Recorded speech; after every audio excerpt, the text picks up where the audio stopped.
There he is, David Villa. You see, if you were to say the name David Villa, and this was the sad thing about things, when you say this name David Villa, it won't evoke the same kind of emotion that an Ibrahimovic would bring, a Thierry Henry would bring, maybe even a Samuel Eto'o. But the word underrated gets thrown around a lot. And 100% David Villa falls into that category of underrated because he doesn't get the appreciation that he deserves.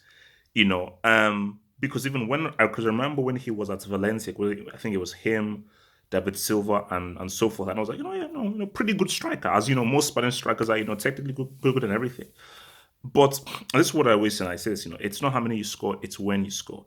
It's what you do in the big games. It's what you do in the high pressure moments. And David Villa was that dude. David Villa was that dude who could ride in the most highest pressure moments. A dude who could really pretty much say what's up in the most critical moments. And I think when you look at what he did for Barcelona, but specifically for Spain, you see, that's what's what I will proudly wear this badge. I'm a moments merchant. I'm a moments merchant. I appreciate consistency. I appreciate when you don't high stats. But what separates the true legends from the great players or really good players are the guys where when it really counts, when it's the most difficult. I keep using this word, degree of difficulty. Degree of difficulty. If you can succeed where it is most difficult, not against farmers, not against bricklayers, not against sideshow bobs, when you can do it when it's tough, it's hard, it's really difficult to say what's up. That is when I appreciate you. And David Villa was critical to Spain's win in 2010. Absolutely critical because there were some very tight matches that Spain had. And for me, I remember that game against Paraguay. That was a very, very tough game where Paraguay crazily missed that penalty. David Villa came up, scored that key goal. Portugal, another very difficult game. Who came up again? Your boy David Villa. So there were so many moments when Spain needed someone to say what's up, where the game was tight. It was really, really evenly spread, and David Villa always came critically through. What about for Barcelona? When he made the move to Barcelona, he was very critical, scored in that Champions League final in 2011. And that's because people talk about the three of Messi, Henry, Eto'o. Henry was not that great for Barcelona when he moved. Eto'o was my guy, but I believe that Eto'o's best moments was when he went for Inter Milan. There's an argument to be made. Maybe this is for a different discussion. Maybe we may actually bring this up on the live show that we have tonight, 10 p.m. every night. Well, mostly every night, 10 p.m. 10 p.m. Live show tonight. Maybe we bring this up. Who was a more effective best three? Not who was a better best three based on individual, but who was a more effective front three for Barcelona? Henry, Edzo, Messi, or Messi, Pedro, Villa? Like, look, 2015 we'll put that one side. But what's the more effective front three? Because that front three of Pedro, Villa, and Messi was extremely effective. Extremely effective. We were damn good. And I just think that for David Villa, just what was so good about him was that this guy was technically extremely good. Again, it's the whole thing of how Ronaldo, the phenomenon, revolutionized and rethought what it meant to be a striker.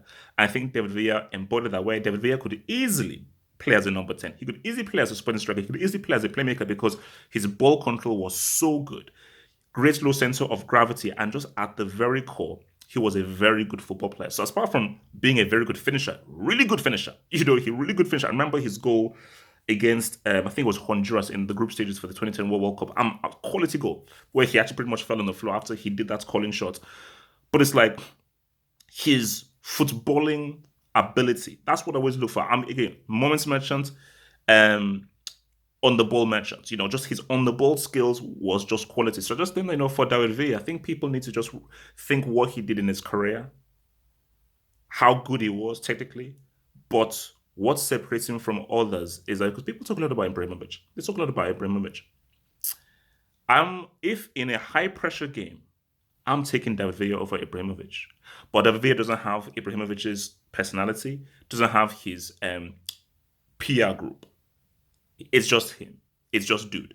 So, um, yeah, man. I just think that it's you have to just really admire what this guy did, and when he did this, what he did, and when he did it. So yeah, I mean, guys, I'm telling you, Hughes. I mean, where would you rank David Villa? I mean, we'll talk about it more on the live show tonight. But yeah, Del Villa obviously retiring, man. I just think, one of the better strikers of his generation, and a guy who I 100% believe that he is still appreciated, but doesn't get the appreciation that he deserves. I believe he deserves more appreciation, hence why I believe that he's underrated.